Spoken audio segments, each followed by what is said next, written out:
Welcome to True Gay Crime Unearthed. I'm your host, Patrick Marano. And today we're going to cover the brutal murder of June Lin by none other than Luka Rocco Magnotta. And joining me today, we have author, columnist, artist, designer, publisher of Yummy, and dance camp creator, former Fab and Extra columnist, and my friend, Rolyn Chambers. Well, Welcome. that's an amazing title, an amazing lead up. And I remember, and you were, and I'm just really surprised because you were like, can you send me a short bio, blah, blah, blah. I'm like, you've already got it. That's like amazing. So you're sitting in front of your tree. Yes, and I did it on purpose. You did? Because it's no longer my Christmas tree. It was because I felt because I'm all alone during COVID. I live alone. I don't, rarely see anybody. So I needed a little bit of happiness in my living room, and my Christmas tree brought me joy. I love so it. I transitioned. I transitioned my tree from a Christmas tree into into my Valentine's Day tree now. No. So it's got Valentine's decorations all over it. Why don't we do that? Why is there not a tree that just sort of goes from one holiday to another? I don't understand. I know. Maybe you're starting a trend. I didn't mention you're the author of a book that you released in 2017 called The Boy Who Brought Down a Bathhouse. Yes. Right? Yes, that's it. Which I have heard of, and I'm ordering on Amazon because I was speaking with our mutual friend, Mitchell Rafel. He is your number one fan, by the way. We were talking about him coming on to this show, and I said, oh, that you were coming on, and he got super excited because he loves you and you guys worked together. Yeah. And then he was like, he's like, did you read his book? And I was like, actually, I haven't. And of course I had heard about it because it's such in the zeitgeist. I mean, he loves that book. He needs to be your PR guy, honestly. Yeah, he does. Definitely. Yeah. Definitely. Yeah. And then so I went on Amazon and I started reading, like, because they give you like snippets of chapters and stuff. Yeah. Obviously, you knew that. And I was like, I'm so hooked because myself, like a lot of other gays in Toronto or around the world, know about or have been involved in the bathhouse scene. We've frequented them. We so it's so interesting to get your take on that. I mean, so let's just. And I'm sure Luka Magnotta was probably there at least once. He must have been, yeah. As a guest or a host with some clients. Yeah. Well, that's the thing. Yeah. Go. Because bathhouses are big for that as well. A lot of hustlers, prostitutes, male escorts will use bathhouses to bring their clients or to even just go there and get clients that just happen to be walking around. It's like, hey, I'll give you a blowjob for $50 or something like that. You're not stupid. You have all these stories. I mean, you're like, okay, people are going to be interested and they want to read about this because well, I also figured I had to just get a lot of stuff off my chest because it was a hard 2.5 years, and that's one of the reasons why it's not there anymore. Because running a bathhouse, especially that bathhouse, was really hard. Like it's not like being a guest where you just like walk in, you have your fun, you walk out. There's like a seedy underbelly to that will affect a lot of people, and unfortunately, it affected me. It affected my relationship. So the other half of the book is about how the bathhouse affected my personal relationship at that time, like my boyfriend and I. So it was a kind of like so I had to. So it was therapeutic for me to write about how I was changed by that bathhouse, and then it was also kind of fun, all the stupid silliness that happened in the bathhouse, and it's also kind of dark, all the dark horrible things that happened in the bathhouse as well. Well, because I know there's in your book there's drugs, there's sex, there's death, so right, and then like you said, there's the challenge of having a relationship. I'm gonna order my copy, and we'll regroup and talk about it later. Sure. Can't wait. Okay, let's dive into Luka Rocco Magnotta. So let's start at the beginning because this is a guy who grew up, being bullied at school, from my research, being bullied at school, being an outsider, obviously, and having mental health issues, being diagnosed schizophrenic at an early age, as a lot of these serial killers or murderers tend to be, diagnosed with mental health issues early on. And then he moves to Toronto, and he's got it in his head that he wants fame. So this is somebody who wants to be known. And look, we're talking about him, so mission accomplished, I guess, Yeah. to some degree. So this guy wants to be known. So, but where he starts his journey, and I want to ask you about this, is at Remington's, Mm. which Yeah. unfortunately it's not no longer there. For those of you who don't know what Remington's is a gay strip club here in Toronto. It was on Yonge Street, right downtown. Was. But so he goes to Remington's and he starts stripping at Remington's, Mm. And around the same time, he also does a couple of porn movies. Mhm. So, which I find interesting. So I wanted to, because there's this common thread that a lot of gay men have where they want recognition and they want to be famous. And then they just end up going down this porn route. Mhm. Right. So I wanted Yeah. to ask you, what do you think, is why do you think so many guys go down that route? Because it's And easy. and okay, great. And do you think it was when they started, do you think that that was the plan, or they fell into it, or what do you think? Sorry, what was the plan? To be To do famous porn. To and do then no and then to do porn? Yeah. Okay. One thing I also want to point out that in my kind of research leading up to this was you had mentioned to me earlier, and I thought it was really interesting that he was homeschooled for a part of his life, and then he went into the public school system. Mhm. A lot of killers, especially serial killers, which he could have been if he wasn't caught, but of course he was sloppy, so he was caught right away. Yep. But a lot of serial killers and killers in general, they're loners and whatnot. But a lot of them, strangely enough, do have periods of homeschooling. So I'd like to say to all the parents out there, maybe not homeschool your kids. Send your kid to school. And they need to be socialized. They need to Yeah. feel part of the community. Yeah. But going back to getting into porn,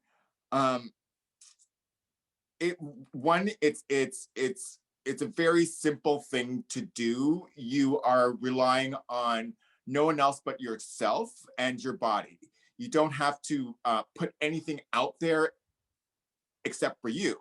So it's very easy. You don't need any resources. You don't need any money. You don't need any education. Not to say that the people who do porn are stupid, but you don't need any education. You just have to have it in you that you can actually do it. So that's why it's simple. It's easy. It's also quick as well. I mean, you can get into porn right away and start making money right away. Yeah. And especially with gay men who our first sort of connection to the gay world, maybe as teenagers, especially now in the age of everything's online. Like it wasn't when I was growing up. You couldn't like go on the computer and access porn like that. Yeah. So as gay teens, that's one of the first sort of connections or avenues that we have to meeting other gay people is through porn. So we get that feeling that we're watching all this porn. These people are famous. Or they have some sort of level of fame. I'm watching them, so other people are watching them. Yeah. So that was probably his thinking as well. Was that porn stars are famous because people watch them. I've watched them. So it's a sort of easy avenue to get into, and sort of an easy mindset as well. Is that it is a type of fame, but it is, as we all know, we're all grown adults. We know what that fame is. It's not that it's bad fame, but it's not fame. It's very limited fame. Yeah. It's like 10% of the world is supposedly gay. Yeah. Of that 10%, how many watch porn? How many remember porn? How many people think porn stars are famous. It's a very small percentage Yeah. of those people, so it's not fame. But in your mind, you know, that's an avenue to getting fame, and it's very easy to do. You know, I think that's a or great it point. seems easy from the outset to do. From Yeah, well, the door is open for you. That's the thing. Yeah. I think it's a welcoming industry that's like, come on in. Yeah. And to your point, it's low hanging fruit, right? Yeah. And also to your point, I think sex, especially, well, in the straight world too, but very much in the gay world, you know, porn stars and sex are held up to such a standard, and we put a lot of our self-worth in it, and we spend a lot Yeah. of time talking about it and looking at it and all of these things, and then so yeah, I think Yeah. it's just, you're Well, right. it's our fascination with young male bodies, right? And Yeah, it's never ending. You know, even though people, you know, there's this big movement right now about stop body shaming and all that. yeah, But gay men especially, I think will always have a fascination and a fetish for looking at young male bodies. And if you're young and male and you want money, want fame, yep. it's an easy avenue to go down. Definitely. I would say, I think maybe it's just men, because straight men with Oh yeah, young, that's true. right? Yeah. Straight men with women, Yeah. young Young women. women. Yeah. Yeah. So it's a masculine, It's a male thing. it's a male thing. We're very Yeah. visual. We're very Yeah. visually driven, aren't we? Yeah. Yeah. So he goes along, he does that for a while, and he dates a couple of trans women, which I find interesting. Mm-hmm. I find that Um, interesting too. yeah, Yeah. yeah. I mean, not that he shouldn't, Yeah. but you know, yeah, I wonder, and we'll never know. But you know, if we were to pick his mind or try to like peek into his brain, like I wonder what it was. Was that his preference really, or because I feel with him, there's always an ulterior motive. Didn't but okay, but didn't he? Isn't he? He's in jail right now, but Yeah. doesn't he have a boyfriend or something? Or he's got like, or he's getting married to a man. I believe he's Spill. supposed to I be don't getting know married that. to a man. That so that's why it's really interesting his who he has hooked up with in the past. As you said, Yeah. what we've gathered is largely trans women, which we think, but then he hooks up with that man who he killed, who is an Asian man. Yeah. So now he's with the man, and in jail, I believe he's like engaged to be married to some other convict or something in jail. Another convict? Hey, oh, really? So the other guy's in jail too? I believe so. Yeah, yeah. I've got to look that up. Oh, Yeah, fascinating. Oh, well, you should look that up. oh my God, for Yeah, sure. Well, I was going to say yeah. it has to be somebody on the inside, because nobody on the outside. There's one thing about, you know, being a pen pal with a murderer. Sorry, not a murderer, a convict, you know, and then, you know, women fall in love with men in jail, and then they go and they get married and stuff. But like a murderer, I think that's another level, though, isn't it? Like, There are tons of them. You know, there's tons of like groupies of yeah, serial killers. yeah, that's I'm true. like, yeah, and to me, it's best. And Luka Magnotta has like pen pals as well. You know, he's a Oh, killer, but yeah. yet he has people writing to him all the time. You know, Ted there Bundy are was a big just one. Yeah. yeah, there are sick people out there who, Yeah. you know, there are the murderers, and then there's sick people. It's really funny. I mean, but I guess it's about your sort of where you draw the line, because I was fascinated by serial killers as well. I mean, I purchased a few books. What's his anyways, so you know, and I've read books on serial killers. I find it fascinating. Yeah. Yeah. So there's people like me who find it fascinating, Like and us. then they've taken it Yeah. a step further, where they're like, oh, I'm in love with you, I'm going to write you a letter, Yeah. you know, or I'm in love with you, I want to marry you. Yeah. You know what I mean? It's like, you realize he might kill you, right? Yeah. Legit. You know, it's like do you realize his mind works differently? Yeah. Your love is not the same to him as his love for you. you know, he could turn in a minute, but like yet you want to marry him and you think he's not. It's just like, oh, unbelievable. Anyways. I have to tell you something, and this has to stay just between you and me, though. Okay. I actually watched his porn, and I felt weird watching it. Okay. Why? Because he's like a murderer. So I was like, I wasn't enjoy. Well, my point is, I wasn't enjoying it because first my curiosity got like the better of me, Yeah. and I was like, oh my god, is it still out there, or did they take it down because of the circumstances? Yeah. And so I actually found it, and I was like, Yeah. watching, and I was like you can't watch it and first of all disassociate from what he Yeah. did, obviously, and Yeah. then I'm watching the other guy, thinking obviously he has no idea. How would you ever know? Except that when you watch it at the beginning, it's really creepy. Like it starts off like a lot of porns do, like, hey dude, wow, what a party, I'm so trashed, oh, my girlfriend's out of town, I'm so horny, like one of those, you know. And Yeah. his delivery of the lines is so creepy. It in retrospect, now that we know who he is and what he's done, if you watch that, like he might as well have it tattooed on his forehead, like I'm a killer. Like it's so Yeah. monotone and like soulless, like there's no soul Mhm. in his Yeah. voice at all. It's so frightening. And then you watch the rest of it and you're just like, oh god, this is weird, like I don't, you know, you yeah, I don't know, because in my mind I put them in one category. You can't, it's hard for me to be Oh, like, definitely one category. Yeah. oh, now you have an erection and somebody's giving you a blowjob. Like I can't. Blah! That's too weird. That's too much for me. Like I can't. Yeah. Yeah. Anyway, check it out. Now I've got to watch it. I know. I know. Well, yeah. It's weird. It's weird. Anyway.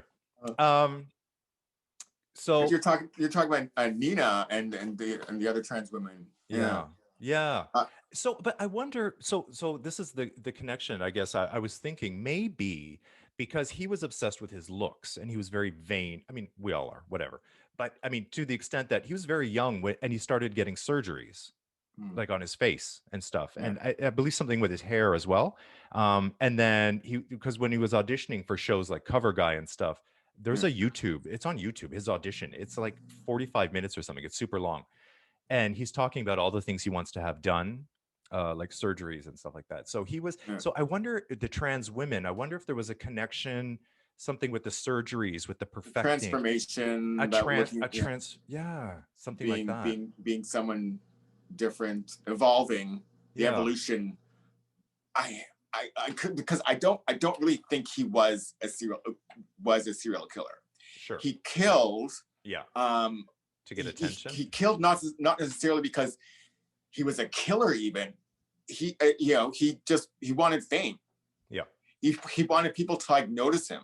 Yeah. And he got so desperate for that that he was like, what can I do to get people's real attention? And that's, the extreme that he went to get attention. Yeah. And it's pathetic and sad for the person that that he ended up killing. But he was a killer for fame, basically. Yeah. It's a good way of, a killer for fame. I love that. Yeah. I mean, he was a killer. He was dying for fame. He's a killer for fame. Yeah. But yeah, so I mean, I think he was very screwed up in the head, and he probably liked to watch things unfold and watch people suffer. Maybe like that cat videos, those kitten videos. But those are terrible. I think as well, because I remember reading about the case, and they were saying that at the time, he was probably not in his right mind because of drinking and drugs and because of his schizophrenia. But apparently they were saying like he did like a bunch of drugs, and I mean like really, really drunk. And I think the reason why he was so drunk and did so many drugs, because he knew he had to do this, he wanted to do this, but I don't think he could really go through with it without all this stuff. He wanted to do it so badly because it's been on his mind for like so long. I have to kill someone. I have to kill someone. I have to do this. I have to like post it. I got to get people like notice me. I got to do this. He just wanted all this fame, and he had to do all this stuff to like psych himself into it. Mm-hmm. You know? I love that. I mean, I don't love it, but so that sounds very correct, because he wanted to be noticed so badly. That's the extent that he went to. But you know what's interesting is that even though I don't really see him as having that killer instinct, he's definitely an outsider. He's definitely a sociopath. Mhm. So if he wasn't caught, and the reason why he was caught was because he was so vain and he wanted people to notice him so badly. Yeah. He was like reading up on himself. He was like, Yeah. ooh, let's see who's talking about me now. Ooh, they're talking about me in England. Ooh, they're talking about me in Canada. Ooh, they're talking about me in Europe. Oh. So he had to know who was talking about him, what papers he was like front page of. So I'm like, no, he definitely did not want to get caught. He wanted to ride this out as long as possible, but he had to find out what was going on. He had to see his name and his picture there. Mm-hmm. And that's what was so pathetic. And I laugh, and I'm just like, Luka, you wanted fame. This isn't fame. You're fucked now. You are in jail now. No, you're fucked. He wanted the fame and to like get away with it. He definitely wanted to like get away with it. That's why he left the country, right? That's why when they were closing in on him in France, he left for Germany. You know, he didn't want to get caught. True. But his own vanity got him caught. Got the better of it. But if he didn't get caught, I even though I don't think he is he's a killer necessarily inside him, he's such a sociopath and so craving attention that I do think he would kill again. Because after all the stuff had died off about him, where is Luka, blah, blah, blah. A year goes by and people stop talking about him. Yeah. I honestly believe he would psych himself into it again and he would do it again, Oh my God. It may not be like a regular occurrence, but he would definitely kill again. Definitely. A regular occurrence. Yeah, he might not be like a Ted Bundy where there's like 30 victims. But no, you're right. It would or I don't think like Ted Bundy and most serial killers, there's this urge, and some serial killers have said that they've tried to stop their own urges, but they can't. Luka, on the other hand, I don't really think he has the urge to kill humans anyways, in that same manner. So instead of serial killers saying, I'm trying to fight this urge, I think Luka would be like, I'm trying to like psych myself into it. I'm trying to psych myself into it because I want people to start talking about me again. Yeah. That's not his main motivation. Wasn't I need to take your life and that's what's going to be gratifying to me. It was, I'm going to take your life and the notoriety that I'm going to get from that is what's going to gratify me. Yeah, exactly. Right. And he definitely got notoriety. I just remember all like when it happened, like people in Toronto were like, oh my God, yeah. People kind of knew him, kind of didn't know him. And then of course there was that, it was funny because then there was that, not funny. I keep using the word funny. This is not funny. Funny, like not funny, haha. Yeah. There was a connection to Fab. Yes. Let's talk about that, please. Well, it's funny. It's what's really funny is that I like right before the call started, like, oh, I should see if I can find the issue of Fab. So I was trying to so I had them all. I got like a bunch of Fab magazines on my phone, but I didn't find the right one. I tried to look it up online to see what issue it was. All they said was it was a 2015 issue of Fab, that he was a Fab boy, and I was working at I was a columnist at Fab at that point. I was hired in 2001, I think. So I was definitely working at that time. Yeah. And I was you said 2015, but 2005, right? Sorry. Yeah, 2005. Okay. Yeah. So it was in 2005 and I was hired in 2001. So I was working for Fab at that point, and I believe the photo was taken. Actually, I did have it because I remember when this happened, when we found out that he was a Fab boy, I looked it up and I have it somewhere.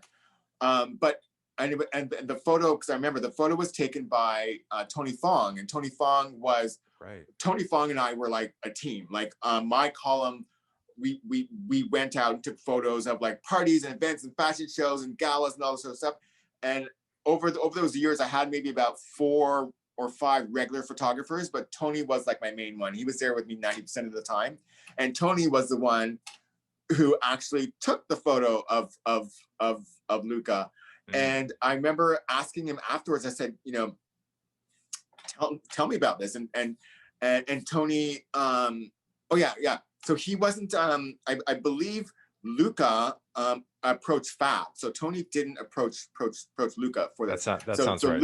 So Luka approached Fab about being a Fab boy, and I believe, I'm not 100% sure, but I believe it was Mitchell who was like going, oh, we have some, you know, Fab boy applications, you know, and this guy wants to be one. So Tony took a picture of him, but Tony was saying he was just very. He wasn't really talkative. He was kind of like sort of cold, sort of stonish almost.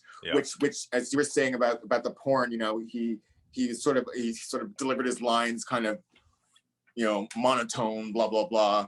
And that's what Tony was saying about that photo as well. I can't remember what he looked like in the photo. But I remember when like the news first broke, that was my thing. It's like, I gotta find this issue of Fab. Oh my God. Fab, by the way, for all those, I just found out who don't a couple know weeks ago. Oh yeah. What was that? Well, I thought you were gonna set the scene. Like, Fab, by the way, if you don't know, was Toronto's gay scene magazine. So so Fab ran for 20 years, I believe. It was called the Gay Scene magazine. So it was a fun little read predominantly for gay men. If you find Luka's pictures, because I believe he did it twice from what the research that I saw. He did it twice. He did do it twice. And then I don't know if he changed his name both times, but I know he was pretending to be somebody else, like Russian. He must have changed his name and his looks, dyed his hair or something, because there's no way. They would have done it twice, right? Like in the 12 years that I worked at Fab, I don't know anybody who's ever been a Fab boy twice. Well, I do. One guy who's Fab boy twice was who specifically chosen to be on it twice because it was our 20th anniversary issue, and we wanted him because he was well known in the community, and he was around at the beginning during exactly. So that's why he was in there twice. But I don't know anybody who on purpose that Fab would ever put in there twice. So he definitely snuck in there. He's so creepy. Well, obviously he changed his hair, he changed his look. Because when you go online too, there's pictures of him, and in high school they were saying that he changed his hair like every week or something. So I mean, obviously he changed his look, and then I wonder if when he came in and he was pretending to be a Russian, if he was like putting on an accent as well. Like, I can't imagine that he would be good at accents, because just from hearing he's not a good actor. No, with that weird monotone, soulless voice, I'm like, I feel like he wouldn't be a very good actor. So he's probably not really good at it. So he did it twice. Like, anyway, if you find those pictures, please definitely send them to you. Yeah, if I could. I'm just thinking. Oh my God, please. But I wanted to just go back to the vanity thing, because there's this really creepy, and when he moved to Montreal, before he committed his crime, he had written on the inside of his closet this really creepy, I don't even know what to call it, mantra, I guess. And it said, hold on, where did I wrote it here? Oh, here. If you don't like the reflection, don't look in the mirror. I don't care. And it's written in like red ink. Like when I see pictures of it, I think of Red Rum, like from The Shining, when he writes like red rum, and it's just like this creepy note that he wrote to himself. It wasn't for anyone else. It was for him, that he wrote on the back of the door. If you don't like the reflection, don't look in the mirror. I don't care. Like that's so like he's like, that's dark. He's. What do you think he's telling? What do you think he's saying to himself? I mean, what do you think that inner struggle is? I think it's physically and mentally. His physical reflection as well as his mental reflection. He knows he's like messed up in there, and he knows he should be looking at that, but he's not. He's like, you know what? I'm sure he knew that something was like off about him, but and obviously he knew because he was diagnosed. But instead of looking at that reflection of who he is, of what his mind is like, of what's going on mentally, he chose to like not look at it and just keep going. And I think that's what it's more about his mental state, about what's happening in his life, like what the hell's going on, what am I doing? I'm not going to deal with it. I'm not going to look at myself. Which honestly, it's a lot of people do that. Right? It's so you're like, I wrote that on my closet door. Yeah, well, yeah. I have that too. People don't write it there, but people do just do that. They don't deal with their shit. They don't look at themselves. They pretend there's like, I'm not gonna look at that today. I'm not gonna, So that aspect of it isn't that unusual, but to write it there is really saying to himself, he's basically hammering himself over the head. Now it's worse than me saying, oh, you know what, I really should, look at that. This is him saying, boom, boom, don't look at it. Oh my God. Look away. I've like killed kittens. Who cares? Look the other way. I look the other way. It's like, or like, it's like, what can I do for more fame? I'll kill someone. Don't think about it. Don't look at it. So, if you don't like the reflection, don't look in the mirror. I don't care. And also the lettering, like some of the letters are lowercase and some are uppercase letters. And it's the mix of the two that's really like in a childish, creepy way.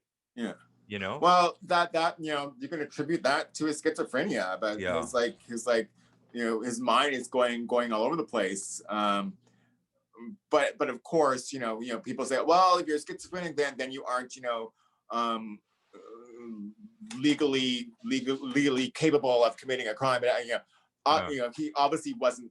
His schizophrenia and his mental issues weren't that bad that he was unable to figure out what he was doing. Like we talked about it earlier, how he it was definitely planned, how he bought that plane ticket. So he knew he had to do something. He had to kill that guy. He had to find someone to kill before he got on the plane. His lease was up that month as well. So he's like, okay, my lease is up. Okay, let's murder someone on the last week of my lease. That way I wanted to clean up, and live in it.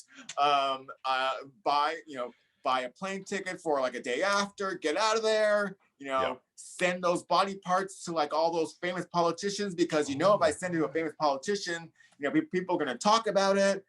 I can't just send it to like Mo, Dick, and Harry. It's got to be someone that people will be like, oh my God, But I would have loved. I shouldn't have loved my word. Like Mike Harris to receive a foot. I really wish that he'd actually received one of those packages. Oh right. Not a fan. But the package was of course intercepted. Because I really don't like Mike Harris. But there you go. Take that, Mike Harris. Here's a foot. It's terrible. I mean, well, so there's a lot there, and I agree with you on the premeditation. Like this is a guy who knew his lease was up, and he had to do a murder before, and he was all paid up, till the end of the month, and somebody who bought a plane ticket, so he knew what he was doing. This was not like a what do they call it? A passion, heat of the crime of passion. It wasn't a crime of passion. This was very premeditated. I felt. And so very interesting about the body parts too. Like, what do you think that is symbolizing? Do you think it's just, I'm going to send it to important people so that they can talk about it? And then I get more fame? He wants as many people to talk about it as possible. As I said, I don't think at that point that he had this killer instinct in him, that So I think it was like, okay, if I'm going to do this, I want to get as many people to like talk about it as possible. And I'm sure he's like so fascinated by serial killers as well. He's probably read up about like many serial killers, and that's one of the things that serial killers do is they chop up people, right? Mm-hmm, And mm-hmm. they usually don't. They usually chop them up to dispose of them so that people can't find them.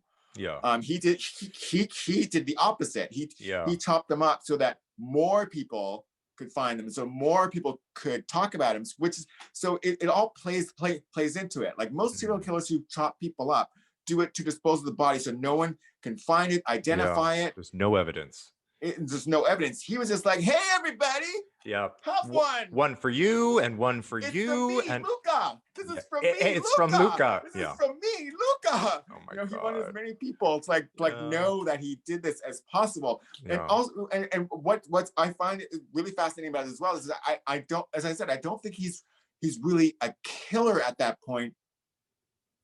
So for someone to kill somebody is a lot. Boom, I'm gonna stab you. Okay, Yeah. Yeah. It's a lot of work. that's a lot. Yeah. Yeah. But because he wanted so much fame, he Yeah. knew he had to go above and beyond this. So even though I don't think he had this killer thing, and I think killing that person required a lot of psyching up and drugs and alcohol, so he's killed the person.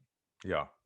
That's a lot. But Yeah. now his desire for so much fame is like, now he has to chop up a person. That is hardcore. Oh, Now you have to chop this person up into that's a lot of fucking work. pieces Yeah. so that you can send those pieces to other people in order to get more fame. You know what I mean? That Yes. is hard Yes. fucking core.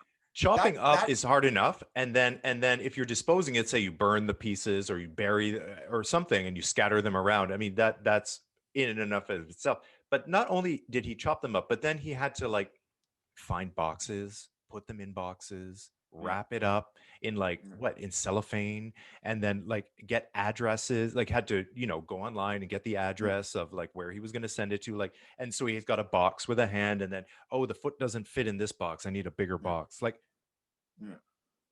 I honestly have this feeling that he because as we talked about it was all, I believe it was all premeditated, and I think he did all that stuff before he killed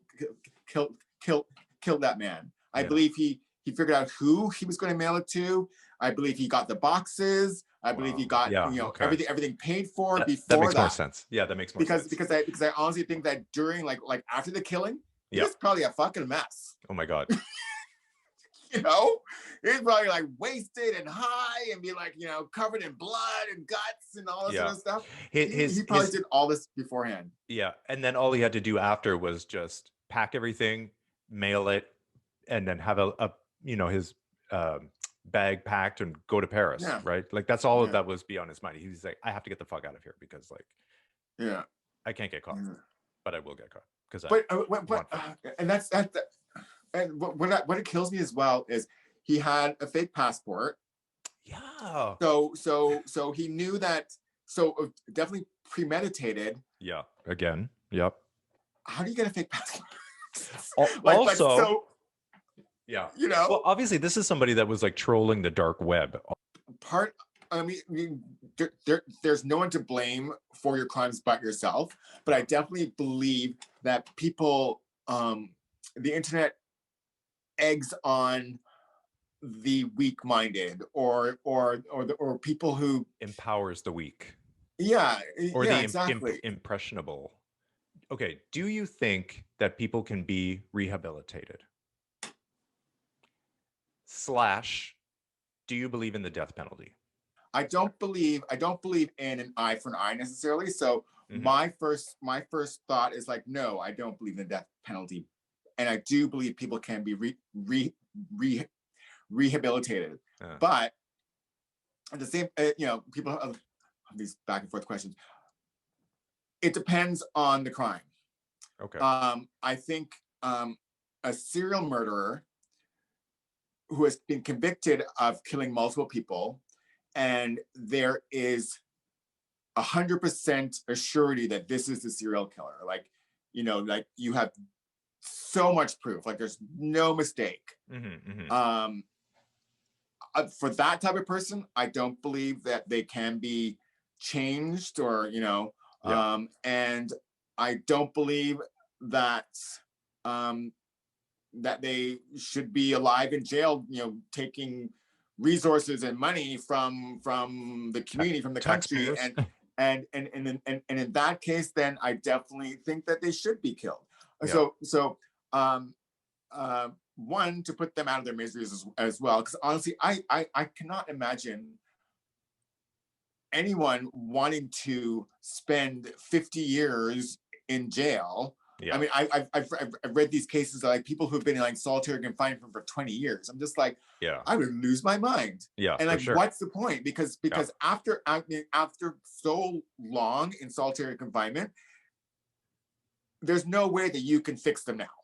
Yeah. Because whatever they were before, yeah, they're 20 times worse now because they can't be reintegrated into society. There's no like how. Yeah. So I think it depends on the crime, and the evidence against them. So if they are a serial killer, if they've killed multiple people, I would say yes. If it's one person, two people, it would what's the magic number? Yeah, exactly. What yeah. 3 or more? No, I'm afraid not. But I honestly think that like if someone kills one person, it could definitely be, as a crime of passion. Sure. They're kind of crazy at that point, and I think they even self-defense. Exactly, and I think so I in that case, no death penalty. Work with them, see what's gonna happen. Yeah. But so in Luka's case, if you're putting this in Luka's case, yeah, God. Because whatever you say, I'm going to bring to the courts, and I'm going to make a recommendation for Luka Magnotta. So you better choose your words. Rolyn Chambers says, yeah. It's tough, right? Well, that's why I don't. There's no right or wrong answer. Or I don't. Maybe there is. Maybe there is a right or wrong answer. I don't know. I don't think he deserves a death penalty for this. Yeah. I think he should spend. He deserves it a for very his long time in sense. jail. Yeah. But then what? I think if he gets out and he's like 60, 70 years old, we're fine. Yeah. Because I don't think he has that killer urge that he needs to kill. I think he did it for fame. So if he gets out when he's 60 or 70, I don't think he's going to have that need for fame like he did when he was like, in his 20s. Okay. And if he does, whoops, a 67-year-old man is not going to, prove that much harm. So yeah. So I think, keep him in jail. In his case, I don't believe in like the death penalty. It's almost like, yeah, to your point, it's if you're just going to keep them in jail, then you just might as well kill them. Because what's the point? You're not even trying to rehabilitate them. They're just getting older. And they're probably getting worse because now they're in these cages, they're in these boxes, they're talking to other criminals. Like, you know what I mean? They're definitely getting worse mentally. Yeah. I mean, they're not going to come out and be like, that was good. Prison really fixed me. I feel much better now. Rolyn, I want to say thank you so much for joining me. This has been such a great conversation. Like you have helped me see things that I didn't see that were there and made me think of things a little bit differently for this case. So I want to thank you for that. I really appreciate it. And I love, this is a great conversation. I love talking with you. Yeah, for sure. And I'll send you that stuff if I find it. Oh my God, please. Thank you for watching another episode of True Gay Crime Unearthed with my very special guest, Rolyn Chambers. And remember, look behind you, lock your doors, tell someone where you're going, and look out for each other. And why can't we all just get along?